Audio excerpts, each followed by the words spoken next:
estamos finalizando o nosso terceiro bimestre, onde nós trabalhamos poema, basicamente, né? E o que vem a ser um poema, né? Eu já expliquei bastante nos outros vídeos, nos nossos outros encontros, entre aspas. Então, basicamente, o poema é uma obra literária que pertence ao gênero da poesia.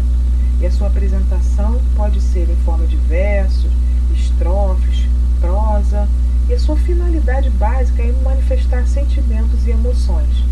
A poesia, ela trata da arte, né? Basicamente da arte, da habilidade de se tornar algo, a gente transformar em algo poético, onde a gente pode encontrar essa poesia nas pinturas, na música, nas cenas de filme, nas artes de uma maneira geral. O poema basicamente é a obra. E aqui eu estou deixando alguns exemplos para vocês de poema. Eles podem ser escritos, como eu já falei, em versos, prosa, né? E aqui a gente tem um poema de Mário Quintana. Os poemas são pássaros que chegam, não se sabe de onde, e pousam no livro que lês. Quando fechas o livro, eles alçam voo como de alçapão. Eles não têm pouso nem porto, alimentam-se instantâneo em cada par de mãos e partem.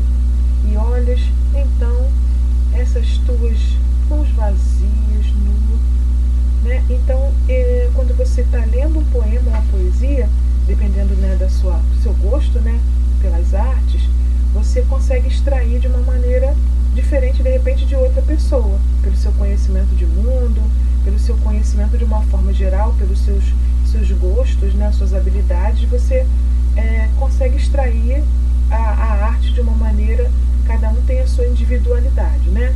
E aqui eu coloquei também mais dois exemplos de poemas, são poemas mais modernos, são os poemas que a gente chama de formas variadas, né, as cinéticas, as formas cinéticas, né?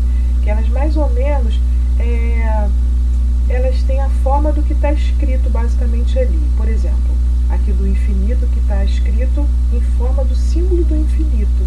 Ele diz assim: o infinito dos seus olhos me faz encontrar o infinito dos seus olhos.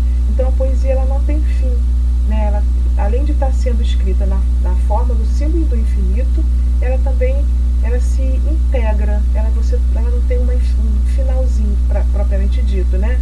Então dá a ideia de movimento. E aqui a gente tem outra poesia cinética que diz: o mundo roda, roda, roda, o tempo passa, passa, e as coisas mudam e saem do lugar.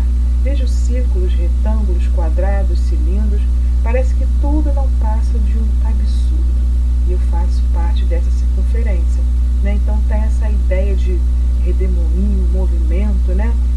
São os poemas atuais, que são realmente bem interessantes. E aí, pessoal, nosso próximo encontro, entre aspas novamente, será a nossa prova. O que vai cair basicamente na nossa prova? Eu vou pedir para vocês algumas questões sobre esse gênero que a gente está trabalhando, poema, poesia. Vou pedir para vocês também algumas questões sobre o livro paradidático que nós lemos esse bimestre, tá? E uma redação, porque a nossa aula é de produção textual. E aí, lembrando para vocês que quando você escreve o que você fala, né? Então a gente basicamente aprende a falar para se comunicar, porque o homem é um ser social. Ele não aguenta, ele foi feito para viver em comunhão com outras pessoas, né? Quando a pessoa está muito isolada, a gente precisa desconfiar que tem alguma coisa meio errada, porque em geral a gente gosta de viver em sociedade, viver nas nossas tribos, né, como vocês falam. E aí, galera, a gente se comunica. E aí, quando eu vou passar para o papel, dá a impressão que você vai passar para o papel uma outra língua. Não, você vai passar para o papel aquilo que de uma maneira geral a gente fala, mas a gente precisa se enquadrar nos nossos textos formais, como por exemplo uma redação. A gente precisa se enquadrar nas normas gramaticais. Que normas são essas? Em geral, o bom é você colocar a frase no SVC, nesse esquema de SVC, sujeito, verbo e o seu complemento. Quando você inverte ou deixa o seu período muito longo, você precisa ter cuidado, se você tem um domínio maior da língua para você conseguir fazer isso.